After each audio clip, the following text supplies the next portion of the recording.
Hoje nós vamos iniciar o capítulo 4 do Livro dos Médiuns, que fala sobre os sistemas. Então, o que Kardec faz neste capítulo?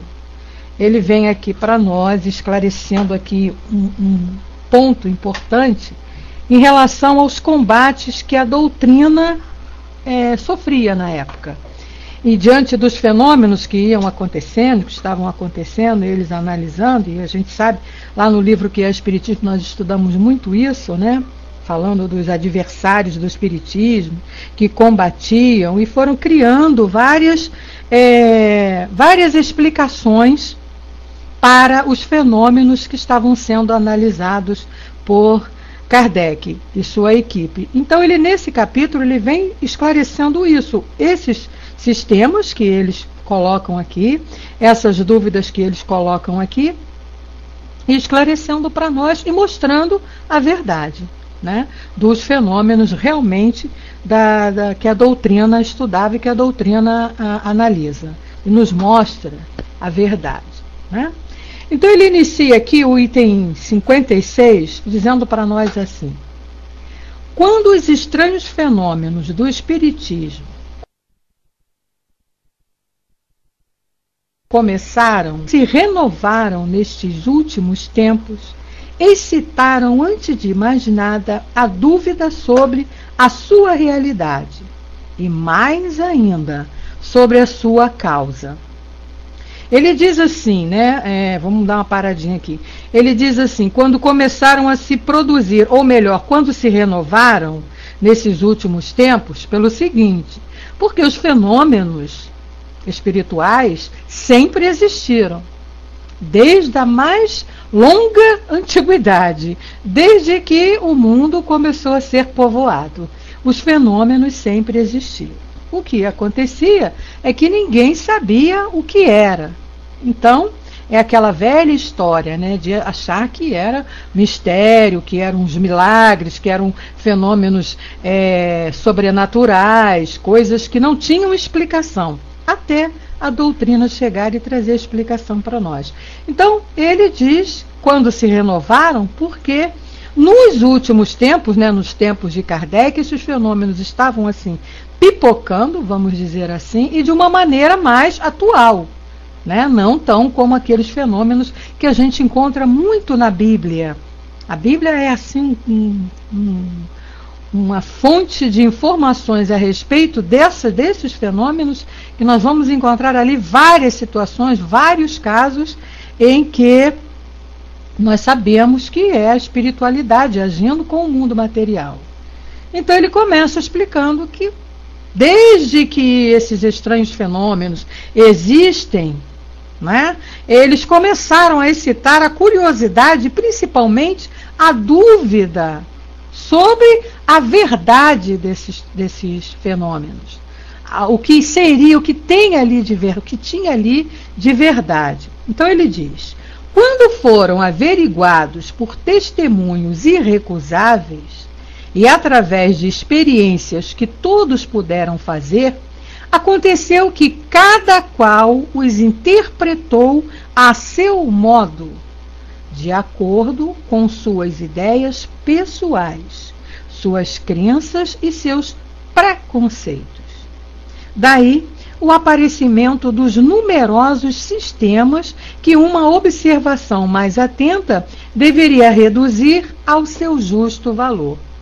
Então, olha só, quando foram designados, quando foram realmente estudados, o que aconteceu? Aqueles que pesquisavam, que estudavam e observavam, foram criando suas ideias, seus conceitos aqui, de acordo com aquilo que se acreditava. Então, diante da crença daqueles que observavam os fenômenos, eles criaram os conceitos para esses tais fenômenos.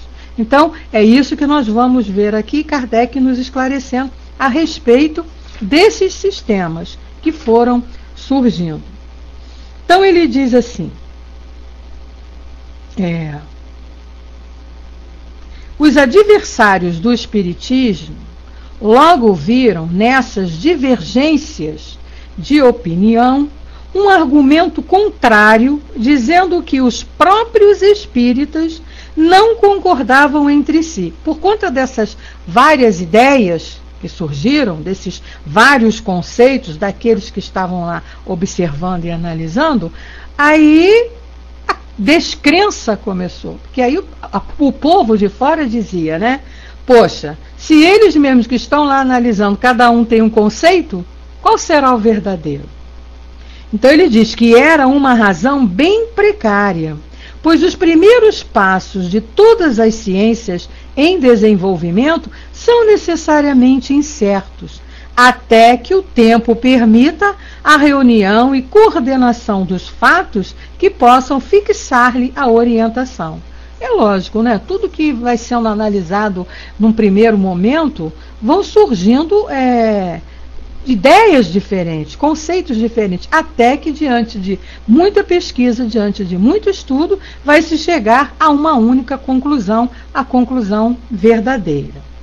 Então ele diz que à medida que os fatos se completam e são melhor observados, as ideias prematuras se desfazem e a unidade de opinião se estabelece, quando não sobre os detalhes, pelo menos sobre os pontos fundamentais. Então, conforme vai se estudando, vai se aprofundando mais nesses fenômenos, nós vamos observando mais, os pontos comuns vão surgindo. Então, daí vai se partindo para uma realidade. Foi o que aconteceu com o Espiritismo, que não podia escapar a essa lei comum e que devia mesmo, por sua natureza, prestar-se ainda mais a diversidades de opiniões. Até porque o esclarecimento da doutrina espírita, mesmo sendo científico, ele mexia com os nossos valores morais, né? Tocava lá nos valores morais do cidadão, as mensagens que eram trazidas, os fenômenos mesmo acontecendo. Então, ele ainda foi muito mais, quer dizer, provocou muito mais a descrença e o combate daqueles que estavam lá acomodadinhos nos seus conceitos e não queriam coisas novas, esclarecimentos novos, né? Então ele diz assim: podemos dizer, aliás, que nesse sentido o seu avanço foi mais rápido que o de ciências mais antigas como a medicina, por exemplo, que ainda continuam a dividir os maiores sábios, né? E isso a gente vê até hoje, né? Na medicina, você vai encontrar, assim, quando você vai fazer uma pesquisa de determinado assunto, você vai encontrar várias opiniões aí dos médicos, dos cientistas que estudam aquele determinado assunto, várias opiniões assim divergendo, né? Divergindo, diferentes. Então, a doutrina espírita não teve até muito tempo dessa divergência. Por quê? Porque a verdade é clara logo, veio, surgiu e não tem por onde escapulir, né?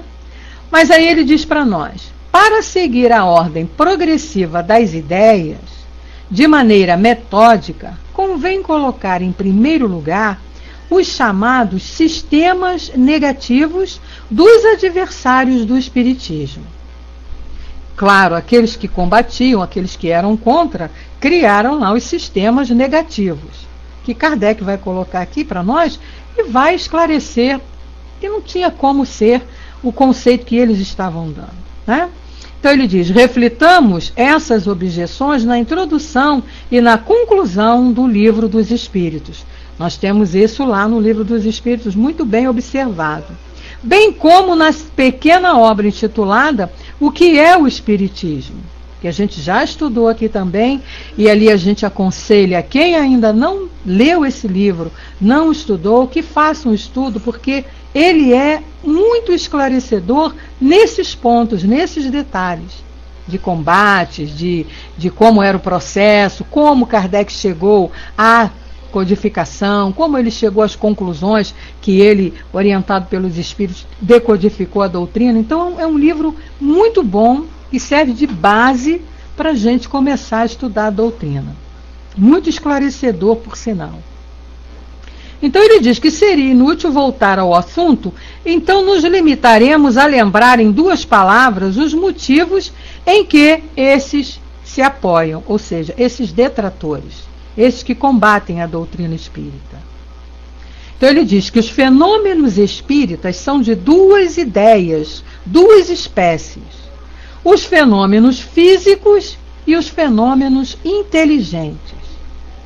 Não admitindo a existência dos espíritos, por não admitirem nada além da matéria, compreende-se que eles negam os efeitos inteligentes. Então, só vão, aqueles que só acreditam no que é material, eles só vão aceitar os efeitos físicos. Os efeitos físicos a ciência pode explicar sem a necessidade de um estudo mais profundo de espiritualidade. Agora, os efeitos inteligentes já fica mais complicado, porque eles são isentos de matéria. Então, daí já não tem mais como acreditar. Agora, para esses efeitos físicos, eles aceitam, até concordam, mas eles dão a ideia que eles acham que seja, né? Na época, davam lá. Então, o primeiro sistema que Kardec aborda aqui para nós, que era um dos conceitos apresentado por esses testemunhos, que ele falou aqui para nós no início, o sistema do charlatanismo. Então ele diz que muitos dos antagonistas atribuem esses efeitos à esperteza, pela razão de alguns terem sido imitados. Essa suposição transformaria todos os espíritas em mistificados e todos os médios em mistificadores, sem consideração pela posição, o caráter, o saber e a honorabilidade das pessoas. Então eles não estavam nem preocupados em ver quem estava no processo. Era charlatanismo puro, quer dizer, era embuste. Eles aqui se referindo mais, como Kardec nos disse, aos conceitos físicos, aos efeitos físicos. Então, para eles, não importava quem estivesse ali no momento realizando aquele efeito, o fenômeno estivesse acontecendo, fosse lá com quem quer que fosse. Ele diz aqui, as pessoas podiam, eles não se preocupavam com o caráter de quem estava ali, o saber, a honestidade, né, a posição que a pessoa ocupava, a seriedade com que estava sendo feito o trabalho. Simplesmente era charlatanismo. E aí ele vem. Se ela merece resposta, diríamos... Desculpem, pulei aqui um pedacinho. Não está certo. Se ela merece resposta, diríamos que alguns fenômenos da física são também imitados pelos prestidigitadores, o que nada prova contra a verdadeira ciência. Copiar o fenômeno ali ser imitado não significa que ele seja mistificado, não significa que seja um embuste. Então Kardec puxa logo lá uma prova científica, vem falar da física. Fenômenos físicos. Quem estuda física, quem conhece, tem conhecimentos profundos de físicas, sabe do que ele está falando aqui, né? De muitos efeitos, muitas das leis físicas, elas são imitadas. E isso não vai denegrir a imagem, nem muito menos colocar como sendo charlatanismo. Aí ele fala que há pessoas, aliás, cujo caráter afasta toda suspeita de fraude. E seria preciso não se ter educação nem urbanidade para atrever-se a dizer-lhes que são cúmplices de charlatanice. Falou, Vaquinho, vai com Deus. Então, olha só, é aquilo que a gente sempre estuda aqui, né? Se você quer dar credibilidade a determinado fenômeno, a determinada mensagem, a determinado assunto que está sendo colocado, seja ele em que campo for, a primeira coisa que vai fazer com que você acredite é o caráter daquele que está passando. É o caráter daquele que está trazendo aquela informação, aquele assunto, aquele tema, seja lá o que for. Dentro da doutrina aqui, o que ele está falando, a gente vai dar credibilidade de acordo com o caráter daquele médium, por exemplo, que está ali trazendo aquela mensagem, produzindo aquele efeito. Se ele é uma pessoa que apresenta um caráter limpo, idôneo, nós vamos acreditar. Quer dizer, já mostrou. Quem é aqui que duvida, creio eu que ninguém, mas quem é aqui que duvidaria da credibilidade, que não daria credibilidade ao trabalho apresentado por Chico Xavier?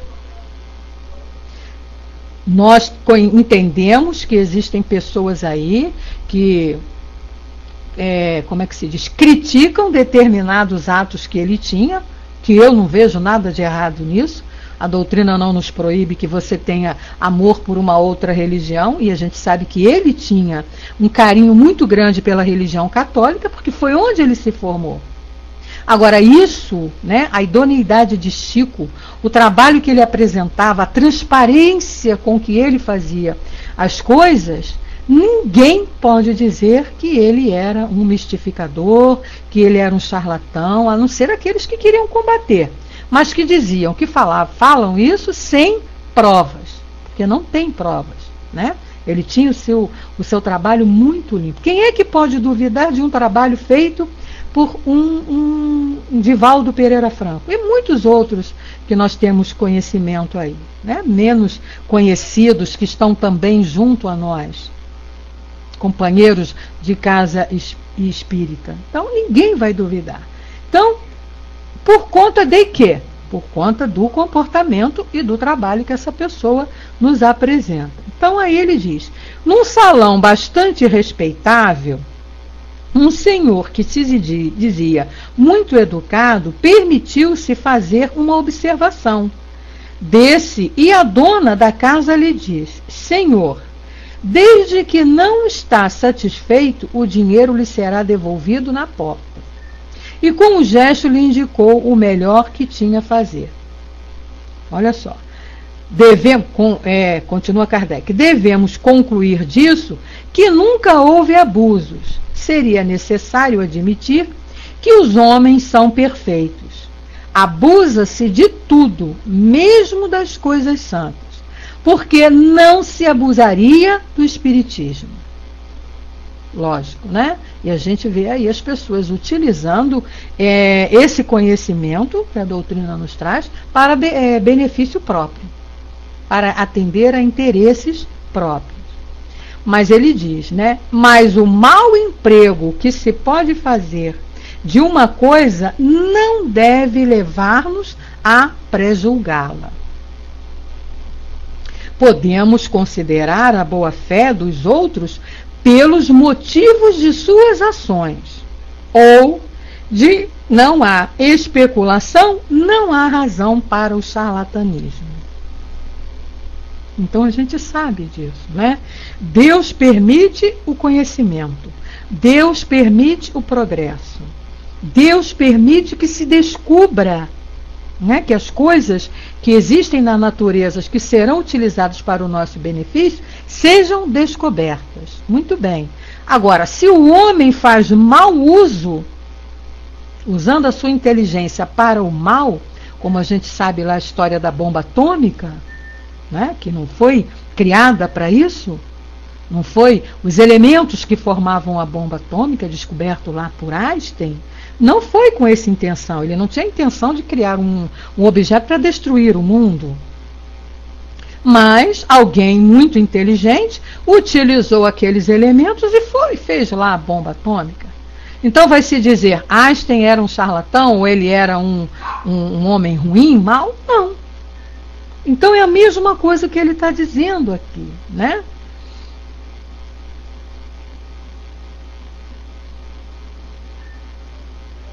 Mas está lá no livro que é o Espiritismo, Dudu. O Dudu coloca aqui, lendo isso, ele parece que está vendo o estudo do trecho do estudo do livro que é o Espiritismo. Mas esses pontos aqui estão lá nas primeiras perguntas, no primeiro diálogo, se eu não estou enganado. Por isso que ele citou aqui em cima, né? No primeiro diálogo lá do crítico, ele tem lá Ele explicando isso. Só que aqui está mais detalhado, lá está um pouco resumido. Então ele vai dizendo isso, que não devemos concluir, porque as coisas estão aí para ser usadas, né? Agora, se você usa de maneira errônea, se você usa para interesses próprios, por exemplo, no nosso caso aqui, a gente tem o que? A mediunidade. Ninguém reencarna com a faculdade da mediunidade para fazer mal para ninguém. O objetivo desta faculdade para qualquer criatura que reencarna com ela, com esse dom, é para trabalhar no bem. Agora, existe uma coisa chamada livre-arbítrio, que a pessoa, no caminhar da sua existência, pode se desvirtuar. E aí, ela não vai perder a faculdade da mediunidade. Agora, ela pode utilizá-la não para a caridade, não para fazer o bem, mas sim em benefício próprio. E a gente sabe que acontece muito isso por aí. Então é o que ele está falando aqui. Agora, onde não há essa especulação, não há razão para charlatanismo. Então a gente entende, dentro de doutrina espírita, os fenômenos que aconteciam e continuam acontecendo, eles são a coisa mais natural que possa existir, porque fazem parte dessa interação mundo material com o mundo invisível, mundo visível com o mundo invisível. Faz parte dessa interação dos espíritos, né, o mundo da espiritualidade, com os encarnados. E isso sempre existiu e sempre vai existir. Sendo que agora nós temos a doutrina que nos informa qual é o processo, como é que esses fenômenos acontecem. Então, deixa de ser mistério, deixa de ser sobrenatural, deixa de ser uma coisa inexplicável, inatingível. Não, todos nós entendemos, então para nós não tem problema nenhum. Se de repente ao nosso lado a gente vê a figura de um espírito, alguém pode até se assustar e sair correndo, né? Como o André que fala muito isso. A gente ainda pode ficar se assustado, mas nós não vamos achar que é nada de coisa do outro mundo. É um espírito que existe, porque nós não morremos, ficamos apenas invisíveis, e por um processo de manipulação de fluidos, do elemento material com o elemento espiritual, ele consegue se tornar visível. Uma coisa mais clara de ser explicada e fácil de ser explicada, de ser entendida. Aí, no item 39, ele vem falando do outro sistema, quer dizer, de uma outra ideia que surgiu para explicar, pelos detratores lá, pelos que combatiam, para explicar os fenômenos. Então ele fala do sistema da loucura. Nesses dois aqui, nesses primeiros que ele está falando dos sistemas negativos.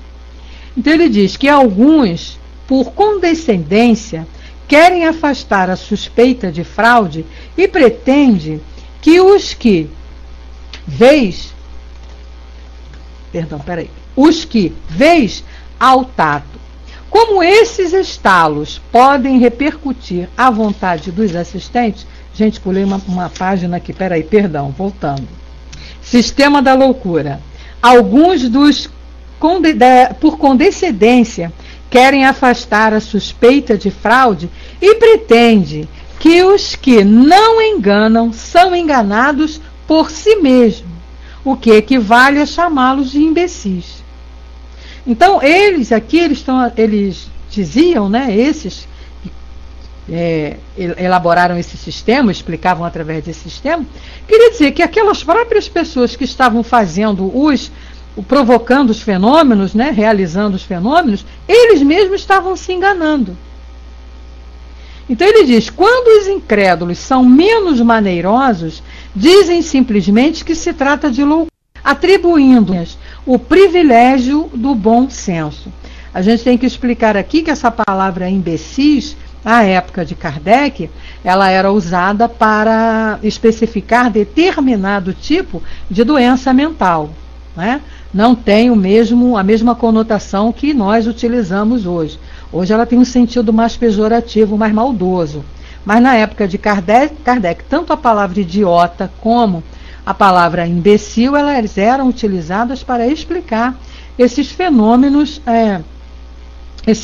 essas lesões mentais que as pessoas existiam. Então, nesse sistema aqui, o que ele está dizendo? Eles diziam que essas criaturas que praticavam esses fenômenos, que realizavam esses fenômenos, eram loucos, eram imbecis, porque eles não sabiam nem o que estavam fazendo. Então ele vem explicando, quando os incrédulos são menos maneirosos, dizem simplesmente que se trata de loucura, atribuindo-se sem cerimônias o privilégio do bom senso. É esse o grande argumento dos que não têm melhores razões a apresentar. Então eu não sei, não tenho conhecimento, então melhor chamar de doido, de maluco, não sabe o que está fazendo. É melhor do que eu ir acreditar, ou não quero estudar, não tenho conhecimento, não entendo nada, então eu vou chamar de doido, de maluco, dizer que é uma loucura, né? Aí ele diz, aliás, essa forma de crítica se tornou ridícula pela própria leviandade e não merece que se perca tempo em refutá-la. Então era uma coisa tão sem nexo, era uma coisa tão sem lógica, que é o que Kardec diz aqui, não vale nem a pena a gente perder tempo para ficar explicando aquilo que nós estudamos lá no método, né? Tem coisas que não vale a pena você se sacrificar para tentar esclarecer, porque não vai ter utilidade. Então ele diz, né? Seguem. Aliás, essa forma de crítica se tornou tão ridícula pela própria leviandade e não merece que se perca tempo em refutá-la. Por sinal, que os espíritas pouco se importam com ela. O espírita não está nem preocupado se está sendo chamado de louco, né? A gente é chamado de doido mesmo. Eu aqui, por exemplo, devo ser chamada de doido, porque eu fico falando aqui, eu moro sozinha, fico falando aqui sozinha, as pessoas que passam aqui perto, né, na janela e de onde está o meu computador, eles me escutam falando sozinha, devem pensar que eu sou maluca. Eu não estou preocupada com isso. Então ele diz, seguem corajosamente o seu caminho, consolidando-se ao pensar que tem por companheiros de infortúnio muita gente de mérito incontestável. E é a verdade, é o que eu faço aqui, né? Os meus vizinhos que eu posso explicar, eles sabem, eu falo, mas nem todo mundo você pode estar explicando. Então as pessoas me veem aqui falando sozinha, devem pensar que eu não bato bem da bola. Não tá rindo, negrão? Mas é verdade, né? Uma mulher sozinha falando, e eu tenho um tom de voz alto, então eu não consigo falar baixo, né? Por conta da minha profissão, eu sempre tive que falar muito alto, então eu não consigo ficar falando baixinho aqui no microfone assim. Eu, às vezes até tento, mas tem hora que a voz vai explodindo. E quem passa muito perto da minha janela, que eu moro numa vila de casas, né? Dá para ouvir o que eu estou falando aqui. Então devem pensar, eles morrem de rir. Não pensamos não, quando eu vou explicar. E é isso que acontece, é o que está dizendo aqui. Agora, eu não me importo, a gente vai seguir. É o que acontecia na época de Kardec, em relação àqueles que vinham dizer que os que estavam realizando os fenômenos eram malucos, eram doidos, né? Na época não era maluco, eram imbecis e idiotas. Eles continuaram o seu trabalho sem dar importância a esses preconceitos, né, que existiam. Então, ele diz, é necessário convir, com efeito, que essa loucura, se se trata de loucura, revela uma estranha característica, a de atingir, de preferência, a classe mais esclarecida, na qual o Espiritismo conta até o momento com a maioria absoluta de adeptos. Se nesse número se encontram alguns excêntricos, eles não depõem mais contra a doutrina do que os fanáticos contra a religião, do que os melomaníacos contra a música, ou que os maníacos calculadores contra a matemática. Então a gente sempre vai encontrar, o que ele está explicando aqui, que sempre vai encontrar dentro daquele assunto, dentro daquele tema, dentro daquela filosofia, aqueles que vão ser contra, né? Vão falar de maneira diferente, não acreditando na realidade. Então é o que ele diz, olha só, todas as ideias têm os seus fanáticos. e seria necessário ser-se muito obtuso para confundir o exagero de uma ideia com a própria ideia. Para mais amplas explicações a respeito, enviamos o leitor à nossa brochura O que é o Espiritismo, ou ao Livro dos Espíritos, que nós temos lá na introdução também, ele vem detalhando a respeito disso. No que é o Espiritismo também, quando ele fala lá para o crítico a respeito dessas ideias que eram colocadas, que eram dadas como conceitos em relação aos fenômenos. Então, era coisa de maluco. Então, é o que ele fala. Todos eles vão ter essas criaturas que vão pensar dessa maneira, que são os fanáticos. Mas isso a gente não pode tirar pelo conteúdo, não é? Então, você vê, nós vemos, a gente, em tudo, vou pegar futebol, não vou nem falar de religião, vou falar de futebol. Quantos fanáticos existem no meio futebolístico, né? Torcedores fanáticos que fazem daquilo até a destruição de suas próprias vidas. Quantos já morreram, outros estão presos, outros ficaram doentes, outros acidentes, por conta do fanatismo em torcer pelo seu time. Agora, por que isso? Porque esses torcedores fazem isso, a gente vai dizer que o futebol não presta? Não. Futebol é um esporte sadio, bacana, legal de assistir. Agora, tem que ter bom senso. Tem que entender que aquilo ali é um momento de lazer. Eu posso até ficar tristinha se o meu time perde lá o jogo, perde lá o campeonato. Mas eu não posso fazer disso, né, a minha vida e me autodestruir e destruir aqueles que estão à minha volta. Como a gente vê aí essas guerras de torcida. E a troco de quê? A troco de nada. Então, é isso que Kardec está falando aqui, né? Por conta desse fanatismo de determinadas pessoas que utilizam a doutrina ou qualquer outro campo, né, de maneira errada, por conta do fanatismo, a gente não pode combater o espiritismo, né? Aí vem o outro sistema que ele vem explicando no item 40. Sistema da alucinação. Outra opinião menos ofensiva, porque tem um leve disfarce científico. Consiste em atribuir os fenômenos a uma ilusão de sentidos. Assim, o observador seria de muito boa fé, mas creria ver o que não vê. Então, é outro sistema de alucinação, que eles têm, assim, não é tão forte como os outros, não são chamados de loucos, é menos ofensivo, esse sistema, né, dentro do conceito, porque tem a parte, um leve disfarce científico, como ele diz aí, que consiste em atribuir fenômenos a uma ilusão dos sentidos, ou seja, a imaginação da criatura que está ali realizando o fenômeno. E aí a tua imaginação, ela não tem limite. Você pode criar, inventar o que você quiser. E aí ele diz, assim, o observador seria de muito boa fé, mas creria ver o que não vê.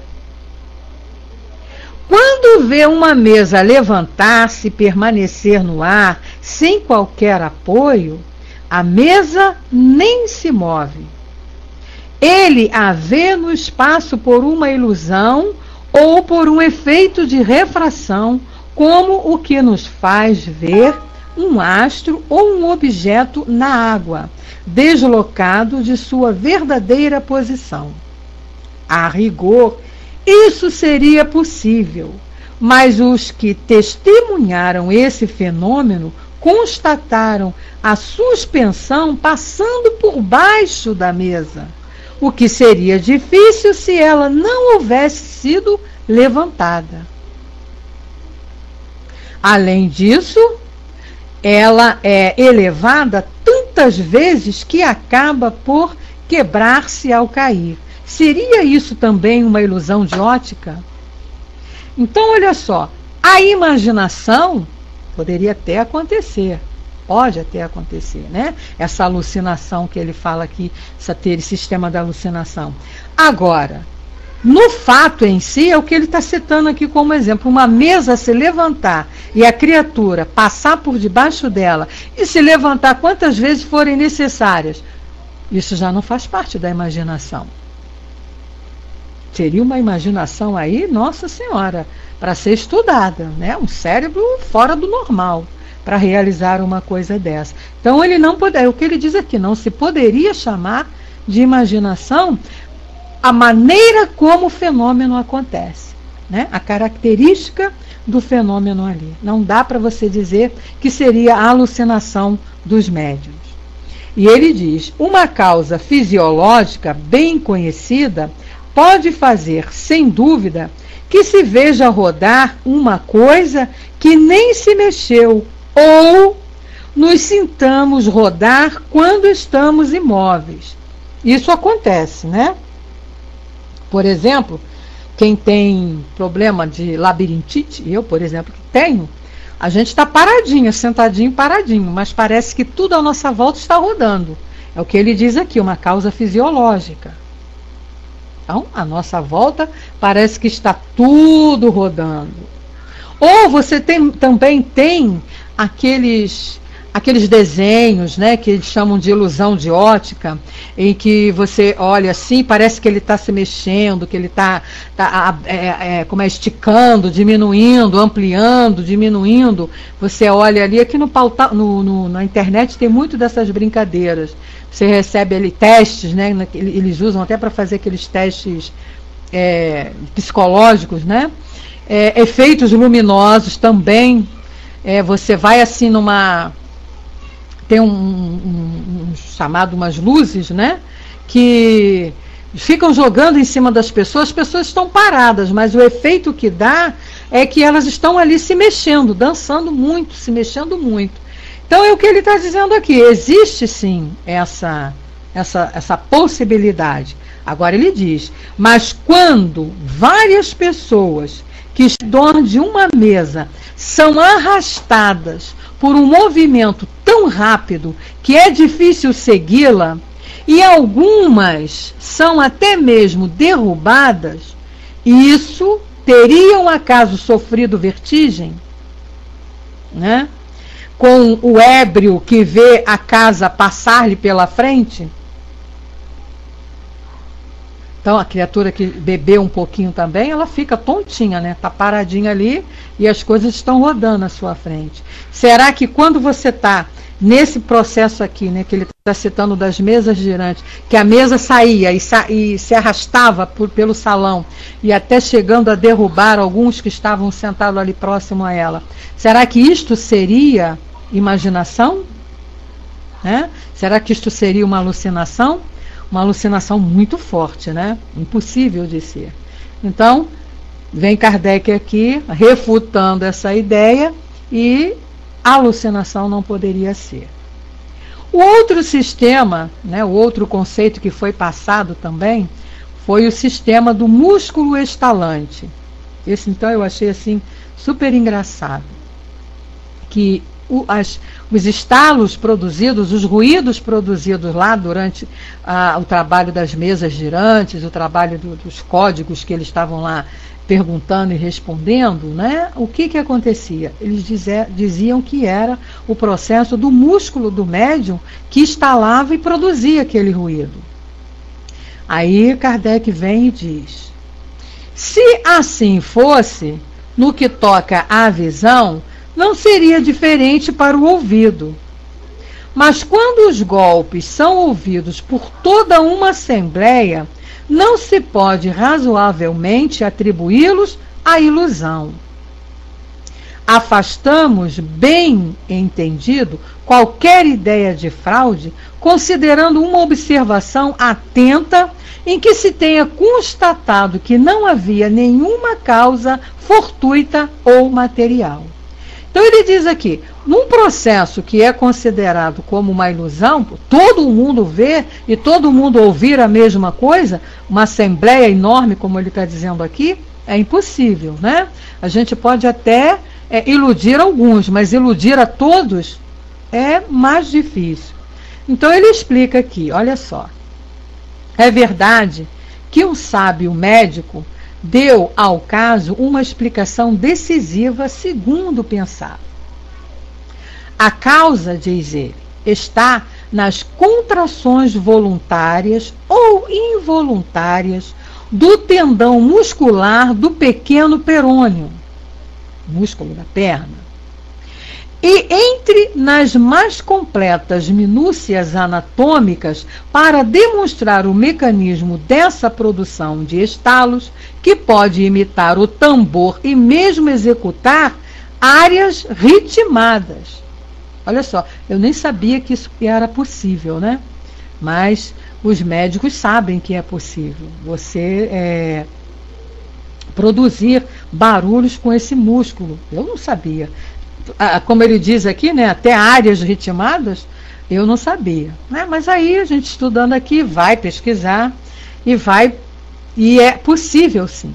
Então ele diz, chega assim à conclusão de que os que ouvem os golpes numa mesa são vítimas de uma mistificação ou de uma ilusão. O fato nada apresenta de novo. Infelizmente, para o autor dessa pretensa descoberta, sua teoria não pôde explicar todos os casos. Aí pode explicar um caso, né? 2, mas todos serem produção dos músculos da perna, né? É o que ele diz lá no que é o espiritismo. Haja músculo para poder produzir tanto barulho, né? Então ele diz, ó, o fato nada apresenta de novo. Digamos primeiramente que os dotados da estranha faculdade de fazer estalar à vontade o músculo do pequeno perônio ou outro qualquer e tocar áreas musicais por esse meio são criaturas excepcionais. Quer dizer, não é qualquer um que pode realizar esse processo, né? Fazer este movimento lá com o músculo e ele produzir barulho. Enquanto a de fazer estalar as mesas é muito comum e os que a possuem só muito raramente podem possuir aquela. Em segundo lugar, o sábio doutor esqueceu-se de explicar como podem esses estalos musculares de uma pessoa imóvel e distanciada da mesa produzir nesta vibrações sensíveis ao tato. Kardec não era fácil, né, gente? Ele ia lá mesmo nos pontinhos cruciais. Continua ele. Como esses estalos podem repercutir a vontade dos assistentes em lugares diversos da mesa, em outros móveis, nas paredes, no forro e etc. Tudo bem que o músculo produzisse o barulho e ele refletisse na mesa, até se aceita. Mas e nos outros locais? Nas paredes, no forro? E a gente vê muitos casos lá na Revista Espírita, né, da ação dos espíritos em casas provocando esse tipo de ruído. E como, enfim, diz Kardec, a ação desse músculo pode estender-se a uma mesa que não se toca e fazê-la mover-se sozinha. Aí acabou de arrasar, né? Esta explicação, aliás, se realmente explicasse alguma coisa, só poderia invalidar o fenômeno dos golpes, não podendo referir-se aos demais modos de comunicação. Concluímos, pois, que o seu autor julgou sem ter visto e sem ter visto tudo de maneira suficiente.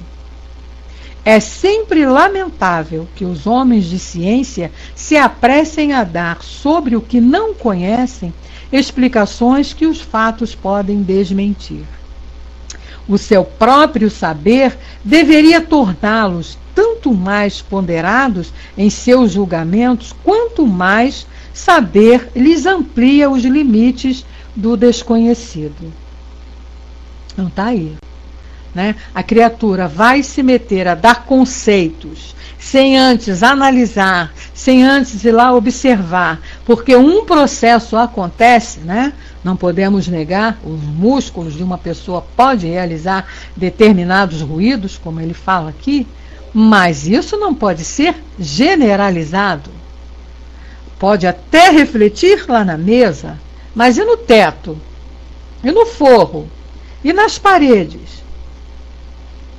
Então aí Kardec vem com a explicação, e aí é aquilo que eu digo, né? Essas criaturas que disseram isso, que criaram essas ideias, devem ter ficado assim com cara de pastel, né? Como assim, se dissessem, o quê? Como? Não entendi. Porque Kardec vem e derruba toda essa teoria de alucinação, essa teoria de músculo estalante e tudo, né? Aí agora ele vem para um outro sistema, o sistema das causas físicas. Também outro conceito que surgiu na época para dar explicação aos fenômenos que aconteciam. Aí ele diz: saímos aqui dos sistemas de negação absoluta. Averiguada a realidade dos fenômenos, o primeiro pensamento que naturalmente ocorreu ao espírito dos que o viram foi o de atribuir os movimentos ao magnetismo, à eletricidade ou à ação de um fluido qualquer, em uma palavra, uma causa exclusivamente física, material. Então, esse sistema é o que ele colocou aqui como sistema das causas físicas. Tá? O que seria esse sistema? Todos os fenômenos seriam produzidos por elementos materiais. Por um fluido qualquer, por alguma coisa mais simples, material. Essa opinião, diz Kardec, nada tinha de irracional e prevaleceria se o fenômeno se limitasse aos efeitos puramente mecânicos. Uma circunstância parecia menos corroborada. Era, em alguns casos, o aumento da potência na razão do número de pessoas presentes, pois cada uma delas podia ser considerada como elemento de uma pilha elétrica humana. Então até aí, né, a ideia poderia ser aceita. Mas e os fenômenos que aconteciam que não estavam ligados a esses movimentos mecânicos? Somente aos efeitos físicos, né? E os efeitos inteligentes? As manifestações inteligentes que nós vamos estudar aqui. Como poderia ser levada dentro desse conceito? E aí ele diz, né? O que caracteriza uma teoria verdadeira, já o dissemos, é a possibilidade de explicar todos os fatos. Se um único fato é contraditar, é porque ela é falsa, incompleta ou demasiado arbitrária. Então, como o sistema não podia explicar, né, todos os fenômenos, ele explicava os fenômenos físicos, os efeitos físicos. Saiu do efeito físico, não tem matéria, né, dos efeitos inteligentes, como iria explicar? Então não tinha explicação, então o conceito foi por água abaixo. E aí ele diz, né, foi o que não tardou a acontecer no caso. Os movimentos e os golpes revelaram inteligência, pois obedeciam a uma vontade e respondiam ao pensamento. Deviam, pois, ter uma causa inteligente. Então, olha só. Os movimentos, os golpes revelaram inteligência. As respostas que eram dadas eram respostas inteligentes. Obedeciam a uma vontade, quer dizer, não eram realizados de qualquer maneira, o Deus dará a hora que quisesse. Não. Tinha ali a vontade, claro, dos médiuns que estavam ali. E respondiam ao pensamento. Então, se davam respostas inteligentes, ou seja, aquilo que a gente já sabe, efeito inteligente, ele só vai ser produzido por causa inteligente. Então ele diz, deviam, pois, ter uma causa inteligente. E desde que o efeito cessava de ser apenas físico, a causa, por isso mesmo, devia ser outra. Já não era mais uma causa física. Assim, o sistema de ação exclusiva de um agente material foi abandonado e só se renova entre os que julgam a priori sem nada terem visto. Ou seja, aqueles que ficam ligados apenas aos resultados físicos, aos fenômenos físicos. E Kardec então diz: o ponto capital, portanto, é a constatação da ação inteligente, e é por ele que se pode convencer quem quiser se dar ao trabalho da observação. Né? Foi o que chamou a atenção de Kardec quando ele começou a observar os fenômenos produzidos pela mesa girante. A mesa dançar, até aí tudo bem, nada de extraordinário. A mesa se arrastar para um lado e para o outro, tudo bem, efeito físico até aí. Tudo bem, isso poderia acontecer, né? Ele fala bem aqui, está bem claro.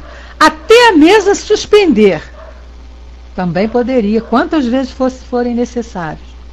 Mas, a partir do momento que havia um diálogo, e um diálogo inteligente, aí a coisa já muda de figura. Então, ali já não está sendo mais o fluido material, como ele diz aqui em cima. Não está só funcionando ali os elementos materiais. Tem algo imaterial ali que raciocina e que está dando respostas certas, respostas lógicas. Então a gente tem que partir de onde vem isso. Então esse sistema cai por terra, porque ele só explica até o lado físico. Saiu do lado físico, ele não consegue mais explicar, que são os efeitos inteligentes. Então aí caiu por terra esse fenômeno também, esse sistema também. Bom, meus amigos, a gente está chegando ali já nas 19 horas e a gente entraria agora no sistema do reflexo. Mas ele é um pouquinho longo, tá? Então a gente não vai iniciar para não ter que deixar quebrado aqui no meio do caminho. Vamos deixar então ele para a próxima quarta-feira. Quem puder, pegue o livrinho, dê uma lidinha. Aconselho também a pegar lá o capítulo do primeiro diálogo no livro que é o Espiritismo, onde Kardec dá uma aula, uma explicação para esses sistemas, para esse fenômeno. É interessantíssimo, Negrão. Todos os conceitos, né, que foram dados para combater o que seria a verdade, que era o que a doutrina trazia, o que Kardec trazia. Então foram criados todos esses conceitos aí. Mas o que eu fico encantada, né, é com a inteligência de Kardec de pegar lá nos mínimos detalhes e buscar o furo dos conceitos que eles traziam. Então ele mostra, não, tudo bem, esse conceito pode até acontecer, a gente não está negando isso, mas da maneira como está acontecendo aqui, não tem como explicar. E aí ele vai nos detalhando isso aqui, né? É muito bonito. Esse outro sistema também do reflexo é interessantíssimo, quando ele vem falando que é outro sistema que eles inventaram. O sistema da alma coletiva também, que a gente vai estudar depois, muito interessante. E ele mostrando por quê? Porque esses sistemas não eram verdadeiros, né? Eram conclusões de quem não teve o trabalho de fazer o que Kardec fez, de observar e de analisar. Infelizmente é o que a gente ainda vê muito hoje aí entre nós, as pessoas que combatem a doutrina espírita, né? Vêm combater a doutrina espírita, dizem que ela é seita do diabo, que ela é isso, que nós espíritas somos um bando de loucos porque conversamos com mortos, que nós espíritas acreditamos em muitas vidas e que isso não existe, tal. Por quê? Porque não se dão o trabalho de vir conhecer. Porque quem vem conhecer e vem estudar não tem outra explicação para tudo que nos acontece, para o mundo em que nós estamos vivendo, não é? Tudo aqui nós encontramos a lógica. Tudo aqui nós não encontramos nenhuma dúvida, em momento algum. E olha que eu sou chata pra caramba, né? Não é qualquer coisa que me convence. Mas não tem no livro dos Espíritos, não tem no livro dos Médiuns, nada que pudesse deixar assim, não, aqui tem uma duvidazinha. Aqui os espíritos não esclareceram direito. Eu ainda não encontrei. Então, é a verdade absoluta e que a gente tem que aceitar, não adianta correr. Até porque você percebe que, de maneira diferente, as outras crenças religiosas, elas utilizam a verdade. Elas só não explicam essa verdade. Quer dizer, colocam outros conceitos, mas usando de maneira... Mediunidade em igreja evangélica é o que mais tem, gente. Mediunidade em igreja católica é o que mais tem. Mediunidade no judaísmo é o que mais tem. Fenômenos acontecendo. Só que eles utilizam de maneira diferente, né? Usam outros termos. Mas a verdade é que vai prevalecer futuramente. Bom, vamos encerrando então o nosso trabalho. Eu hoje vou fazer a prece de encerramento, que a nossa amiga Kelly fez a abertura. Dudu, obrigada, meu querido. Vai lá no teu centro, que você já está aí atrasadinho. A gente está fechando aqui já os nossos trabalhos. Ação de todos.